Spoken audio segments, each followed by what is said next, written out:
ये है प्रेमानंद महाराज जी। आप में से मैक्सिमम लोग इन्हें जानते हैं। इनके माथे में ये चोटी, इतने बड़े बड़े दाढ़ी, सिर पर तिलक और ऐसे वस्त्र हमेशा धारण करते हैं। और इन्हीं के जैसा अधिकतर गुरु, बाबा और प्राचीन भारत के ऋषि मुनि भी ऐसे ही लुक को मेंटेन करते थे। तो क्या अगर हम भी स्पिरिचुअलिटी यानी कि अध्यात्म के राह में चलना चाहते हैं तो क्या हमारे लिए भी ये सभी चीज मैंडेटरी है या फिर ये बस ऐसे ही रखते हैं, जानेंगे आज की इस वीडियो में। उससे पहले बता दें कि हम लोग वैदिक दिनचर्या की शुरुआत किए हैं। पिछले वीडियो में संपूर्ण प्रभातचर्या के बारे में बात किए थे कि किस तरह हम अपने दिन की शुरुआत कर सकते हैं। इस वीडियो में संपूर्ण साधनाचर्या के बारे में बात करेंगे कि किस तरह हम अपने स्पिरिचुअल लाइफ को स्ट्रॉन्ग बना सकते हैं। और आगे आने वाले वीडियो में दिनचर्या और फिर रात्रिचर्या के बारे में बात करेंगे। जो लोग प्रभातचर्या वाले वीडियो को नहीं देखे हैं वो वीडियो को स्टॉप करके पढ़ ले। इन सारी चीजों के बारे में बात किए थे। आज हम साधनाचर्या में पूजा, जप, ध्यान, आसन, प्राणायाम, व्यायाम, पठन, शिखा बंधन, तिलक, आचमन शुद्धि और भी बहुत सारी चीजों के बारे में बात करेंगे। साथ ही में हर चीज को करने में कितना समय लगेगा ये भी बताएंगे, कब करना है ये भी बताएंगे। और अभी के लिए प्रभातचर्या और साधनाचर्या के लिए 21 डेज का एक सीट भी बना है, उसे कैसे फॉलो करना है ये भी बताएंगे। आप सभी का वैदिक दिनचर्या के पार्ट 2 साधनाचर्या में स्वागत है। आइए शुरुआत करते हैं।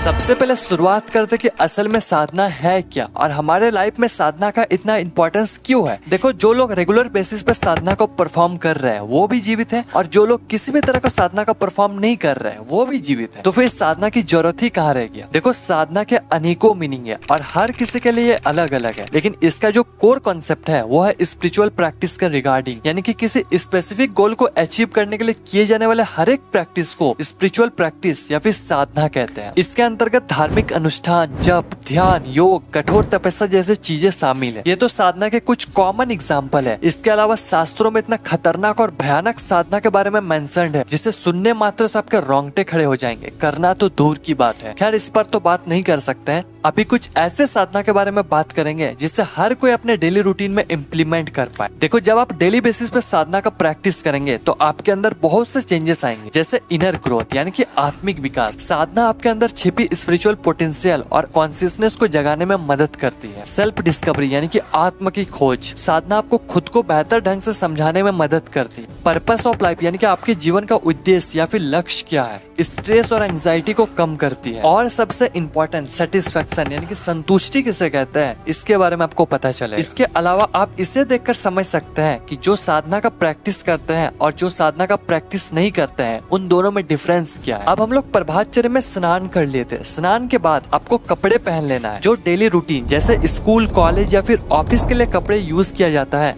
उसे आपको यूज नहीं करना है। पूजा करने के लिए आपको एक अलग वस्त्र या फिर धोती रखना है। सबसे पहले उसे पहन लेना है। अब क्या करना है ये बताते हैं। नंबर 1, शिखा बंधन। शिखा या फिर जिसे हम चोटी भी कहते हैं, अपने कई सारे बाबाओं, गुरु और प्राचीन काल के ऋषि मुनि और तो और ब्राह्मण वर्ग के सभी लोग, छोटे से लेकर बड़े तक, हर किसी के सिर में शिखा देखा हो। ये मैंडेटरी था और आज भी कई सारे लोग शिखा रखते हैं। पर ऐसा क्यों? इसके पीछे कोई लॉजिक है या फिर जस्ट फॉर फैशन? आइए जानते हैं। देखो, हम सब ये तो जानते हैं कि हमारे बॉडी में 72,000 नाड़ियां या फिर 72,000 एनर्जी पाथवे या एनर्जी चैनल होते हैं और इन्हीं 72,000 नाड़ियों में से कुछ इंपॉर्टेंट नाड़ी के एंडिंग में कुछ पॉइंट्स होते हैं जिसे मर्म पॉइंट या फिर मर्म बिंदु कहते हैं। एज पर आयुर्वेदा हमारे बॉडी में 107 से भी ज्यादा मर्म पॉइंट स्थित है जो हमारे प्राणिक एनर्जी के फ्लो को मेंटेन करता है, साथ ही हमारा फिजिकल, मेंटल और स्पिरिचुअल हेल्थ की सुरक्षा प्रदान करता है। इन्हीं 72,000 नाड़ियों में से एक सुषुम्ना नाड़ी के एंडिंग या फिर हमारे आईब्रोज के 12 उंगली पीछे एक मर्म पॉइंट स्थित है जिसे अधिपति मर्म कहते हैं। ये 107 मर्म पॉइंट से सबसे इंपॉर्टेंट मर्म पॉइंट है, इसलिए इस जगह में बालों का गुच्छा या फिर शिखा रखा जाता है ताकि बाहरी एटमॉस्फेयर से इसका डिके ना हो जाए और अधिपति मर्म को सिंबलाइज करने के लिए। साथ ही इसी जगह में फॉन्टेनल या फिर ब्रह्मरंध्र का जगह है जो सहस्त्रार चक्र से जुड़ा होता है, जहाँ से आत्मा उच्च गति को प्राप्त करती है, इसलिए शिखा रखी जाती है। शिखा कोई भी वर्ग के लोग रख सकते हैं, लेकिन ब्राह्मण के लिए ये मैंडेटरी है एज पर वेदास, क्योंकि ब्राह्मण वर्ग के लोग इंटेलिजेंट, थिंकर और नॉलेज देने का कार्य करती है, इसलिए उनकी पहचान और उनकी नॉलेज के लिए शिखा रखी जाती है, क्योंकि सारा नॉलेज का पॉइंट यही है अकॉर्डिंग टू वैदिक पीरियड। लेकिन अभी तो हम जन्म से ही ब्राह्मण, क्षत्रिय, वैश्य और शूद्र बन जाते हैं, इसलिए आज के समय में कोई भी शिखा रख सकते हैं। तो अगर आप शिखा रखते हैं तो स्नान के तुरंत बाद इस मंत्र का उच्चारण करते हुए शिखा बांध ले। अब शिखा बंधन के बाद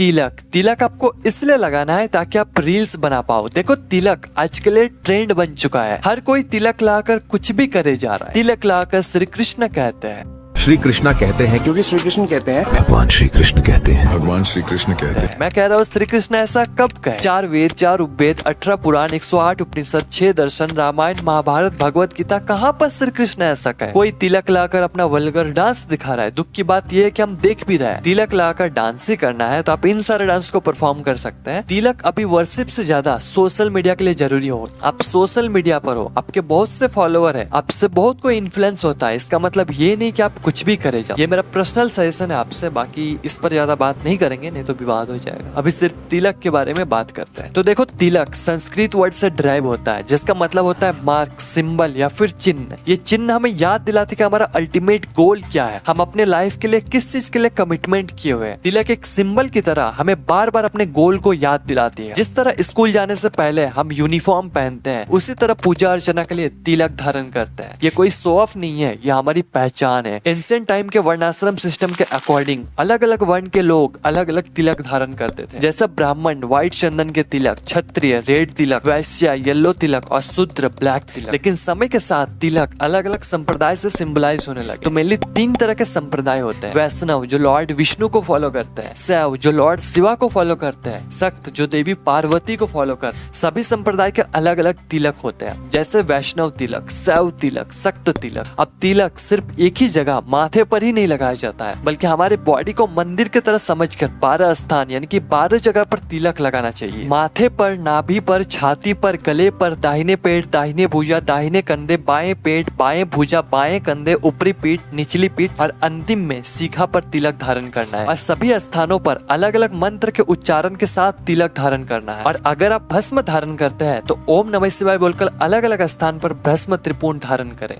इसके बाद आचमन शुद्धि। हमारे हाथों से अल्प मात्रा में जल ग्रहण करने की प्रोसेस को आचमन कहते हैं। देखो इसे करना कैसे? सबसे पहले आपको अपने हथेलियों को थोड़ा सा मोड़कर अपने कनिष्ठ यानी कि लिटिल फिंगर और थंब को अलग करना है। फिर ब्रह्म तीर्थ से आचमन करना है। हमारे हाथों में अलग अलग स्थान पर अलग अलग तीर्थ स्थान होते हैं। इस जगह को ब्रह्म तीर्थ कहते हैं। इसी जगह से आपको 3 बार इस मंत्र को बोलते हुए फिर हस्त प्रक्षालन यानी कि हाथ धोते समय इस मंत्र का उच्चारण करना है। पानी की स्वच्छ या फिर जहाँ जहाँ स्मॉल अमाउंट में पानी की नीड होती है वहाँ वहाँ हम आचमन करते हैं। जैसे पूजा करने से पहले, क्योंकि वहाँ पर हम मंत्र का उच्चारण करते हैं। जैसे खाना खाने से पहले, ताकि हमारा गैस्ट्रिक फायर एक्टिवेट हो सके, इसलिए शास्त्रों में आचमन का विधान बताया गया है। अब पूजा। देखो पूजा के अनेकों मेथड्स है, इसमें बहुत से फैक्टर डिपेंड करते हैं। ये हर जगह हर किसी के लिए, सभी देवी देवता के लिए अलग अलग होते हैं। इसलिए आप किसी प्रिस्ट या फिर अपने पेरेंट्स से इसके बारे में थोड़ा अधिक जरूर जाने। अदरवाइज जो सबसे फेमस मेथड है उसके बारे में मैं बताता हूँ, जो कि है षोडशोपचार पूजा यानी कि 16 रिचुअलिस्टिक ऑफरिंग टू गॉड। इस पूजा को हम 16 स्टेप में कंप्लीट करते हैं। देखो मल्टीपल देवी देवताएं होते हैं और सभी देवी देवता के लिए अलग अलग रूल रेगुलेशन होते हैं, लेकिन षोडशोपचार पूजा मल्टीपल देवी देवता के लिए किए जाते हैं। इससे आप अपने इष्ट देवता के भी पूजा कर सकते हैं। अब देखो सभी के इष्ट देवता अलग अलग होते हैं, इसलिए अपने इष्ट देवता के अकॉर्डिंग ही मंत्र का उच्चारण किए जाते हैं। और षोडशोपचार पूजा के लिए अनेकों बड़े मंत्र आते हैं, लेकिन जो सबसे शॉर्ट और आसान है उसके बारे में मैं बताता हूँ। देखो मैं सभी स्टेप में मंत्र को मेंशन कर दूंगा, आप अपने इष्ट देवता के नाम लेकर मंत्र का उच्चारण कर सकते। आप जानते कि ये 16 स्टेप कौन से हैं? नंबर 1 ध्यानम यानी कि मेडिटेशन के थ्रू उस डिवाइन एनर्जी या फिर भगवान को वेलकम करते हैं। नंबर 2 आसनम, भगवान को बैठने के लिए हम सीट ऑफर करते हैं। नंबर 3 पाद्यम, इसमें हम भगवान के चरण यानी कि पैरों को धोते हैं। नंबर 4 अर्घ्यम, आफ्टर वॉशिंग भगवान फीट अब हम लोग अर्घ्य के लिए जल ऑफर करते हैं। नंबर 5 आचमन्यम यानी कि आचमन के लिए जल ऑफर करना। नंबर 6 स्नानम, देवी देवता के स्नान के लिए जल या फिर पंचमृत यानी कि दूध, दही, घी, शहद और शक्कर ऑफर करना, ताकि देवी देवता का स्नान करवा सके। नंबर 7 वस्त्रम यानी कि वस्त्र को ऑफर करना। नंबर 8 योग्योपवीतम यानी कि भगवान के लिए सेक्रेट थ्रेड जिसे हम जेन्युवी कहते हैं उसे चेंज करना।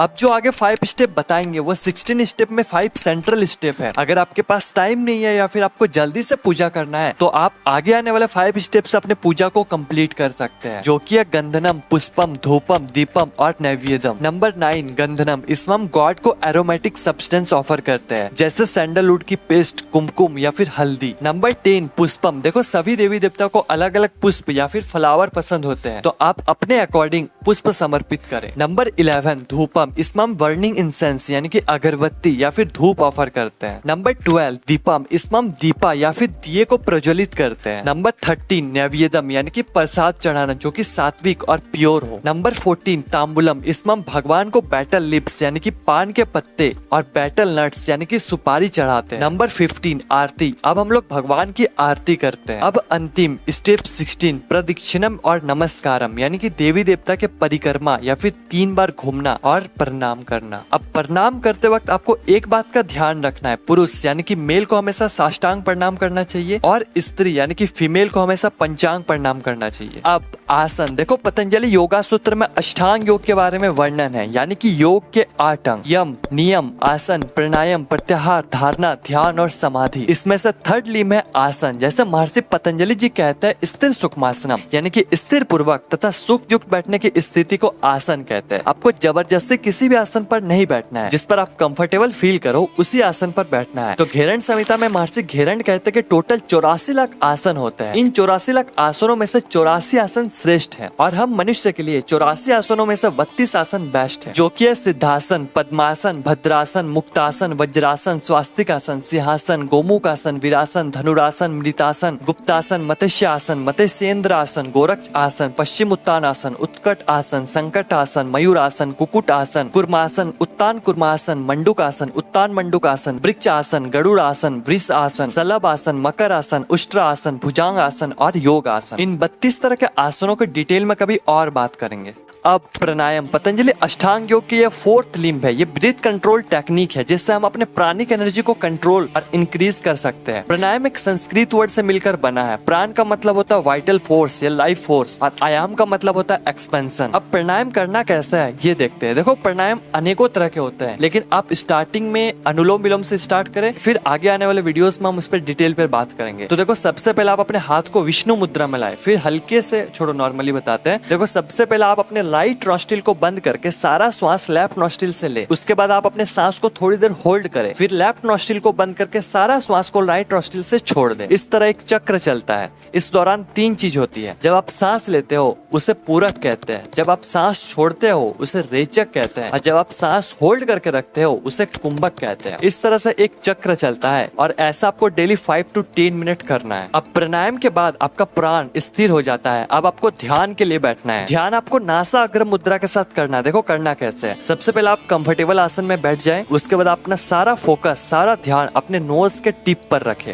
यही है नासा अग्र मुद्रा। ऐसे तो ध्यान अनेकों तरह के होते हैं, लेकिन ये सबसे सिंपल है इसलिए मैं इसे बता रहा हूँ। अब ध्यान के बाद जप।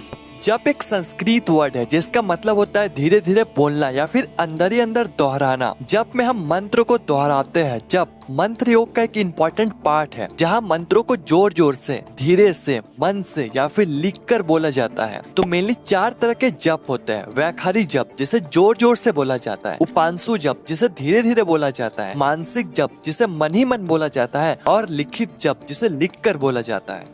अब पठन यानी कि स्टडी। अब पूजा जप करने के बाद आपका चित्त एकदम प्योर हो जाता है, इसलिए बेस्ट टाइम होता है नॉलेज ग्रहण करने के लिए। इस समय आपको हर दिन ज्यादा नहीं, एटलीस्ट 30 मिनट रोज शास्त्रों का अध्ययन करना है। अगर आपके पास इतना समय नहीं है तो डेली भगवत गीता का एक श्लोक जरूर पढ़ना है। उस श्लोक का डेप्थ मीनिंग को समझने की कोशिश करना है। देखो अब कुछ चीजों को मैं प्रमोशन कर रहा हूँ, प्रमोशन नहीं आपके लिए। मैंने एक वीडियो बनाया है ओवरव्यू ऑफ वेदास करके। इस वीडियो में जितने भी इंपॉर्टेंट स्क्रिप्चर्स है लाइक वेद, उपवेद, पुराण, दर्शन, रामायण, महाभारत, भगवत गीता, सबके बारे में मैंने बताया है। बहुत ही कॉम्प्लिकेटेड वीडियो है। आप अगर ध्यान से देखोगे तो ही आप समझ पाओगे। इस वीडियो को देखने के बाद आपको एक ओवरव्यू मिल जाएगा, फिर आप अपने मन से कोई भी स्क्रिप्चर को पढ़ सकते हैं। सेकंड, अगर आपको पढ़ना पसंद नहीं है तो मैं आपसे भगवत गीता का सीरीज स्टार्ट करने वाला है इंस्टाग्राम में। मैं बस श्लोक और उनका मीनिंग ही नहीं बताऊंगा, बल्कि उनके डेप्थ को समझने की कोशिश करेंगे। साथ ही आप उसे मॉडर्न लाइफ स्टाइल के अकॉर्डिंग किस तरह यूज कर सकते हैं इसके बारे में भी बात करेंगे। ट्राई करेंगे कि हर दिन एक वीडियो अपलोड हो जाए। कुछ लोग इंस्टा यूज नहीं करते तो आप लोग के लिए मैं व्हाट्सएप पर भी अपलोड कर दूंगा। आप व्हाट्सएप चैनल को ज्वाइन कर सकते हैं। साथ ही इस वीडियो में बताए गए सारे मंत्र को भी उस पर अपलोड कर दूंगा। आप इस QR कोड को स्कैन करके ज्वाइन कर सकते हैं या फिर डिस्क्रिप्शन में दिया है वहां से भी आप ज्वाइन कर सकते हैं। अभी आपके पास बहुत से चॉइस है। यूट्यूब पर भी भगवत गीता के कई सारे लेक्चर्स हैं, उन्हें भी आप देख सकते हैं। एडिशनली आपको हर दिन नोट्स भी रेडी करना है, उससे आप क्या सीखे उसे भी लिखना है। आप अपने प्रैक्टिकल लाइफ में कैसे इंप्लीमेंट कर सकते हैं उसे भी आपको लिखना है। आपके पास लिमिटलेस ऑप्शन है, just choose one and go for it. अब वस्त्र धारण। अब अपने अपने रिक्वायरमेंट के अकॉर्डिंग वस्त्र को धारण करें और अपना दिनचर्या की शुरुआत करें।